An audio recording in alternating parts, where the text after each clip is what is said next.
संजय शुक्ला ने कांग्रेस को दिया करारा झटका और बीजेपी में चले गए। कयास लगाए जाने लगे कि आखिर ऐसा क्या हुआ कि कांग्रेस के लिए समर्पित रहने वाले संजय शुक्ला बीजेपी में चले गए और क्या वजह है उनकी कांग्रेस में अनदेखी हुई।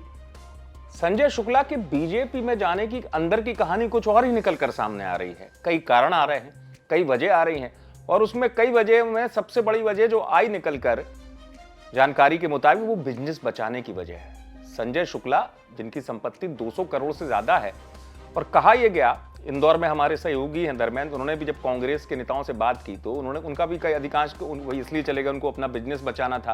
और कई लोगों का ऐसा मानना है कि कोई एक ऐसी फाइल थी खनन विभाग से जुड़े हुए उनके काम की जिसको लेकर उनको अपने बिजनेस बचाने की चिंता थी।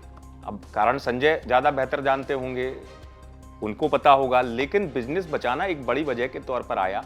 हालांकि और भी वजह है, ऐसा नहीं कि संजय शुक्ला केवल बिजनेस बचाने की वजह से चले गए, क्योंकि कहा यह गया और इंदौर में तेजी से ये बात पहले से फैलने लगी कि संजय शुक्ला की कोई फाइल, रिकवरी वाली फाइल खुली है, जिसके बाद संजय शुक्ला का मन बदला है।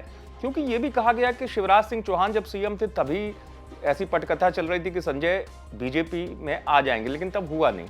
अब ये फाइल वाली कहानी निकलकर सामने आ गई। हालांकि कारण जैसे मैं कह रहा हूं कि अकेले ये भी नहीं हो सकता, संजय शुक्ला के अंतर्मन की बात भी हो सकती है, लेकिन बिजनेस जो है वो प्राथमिकता हो सकता है, ये बात तो है। लेकिन चूंकि कांग्रेस में लगातार रहते हुए वो हार भी रहे थे और क्या संजय शुक्ला को लगने लगा था कि जीतू पटवारी के अध्यक्ष बनने के बाद उनका भविष्य क्या है।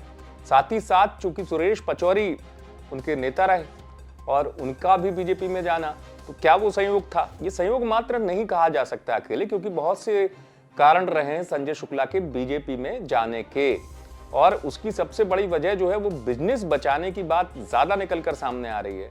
और संजय शुक्ला की पहचान एक रईस पूर्व विधायक के तौर पर ज्यादा है, रईस नेता के तौर पर पहचान ज्यादा है, वो जरूरतमंदों को मदद भी करते हैं। लेकिन इन तमाम स्थितियों में ऐसा क्या हुआ कि संजय शुक्ला का मन पलट गया कांग्रेस से और वो बीजेपी की तरफ चले गए? उसकी बहुत सी कहानी है, मतलब तमाम लोगों ने अपनी अपनी तरीके से लोगों का मानना है, लेकिन इस बीच संजय शुक्ला ने आखिरकार कांग्रेस को छोड़ दिया और बीजेपी में शामिल हो गए। आप देखते रहे एमपी तक।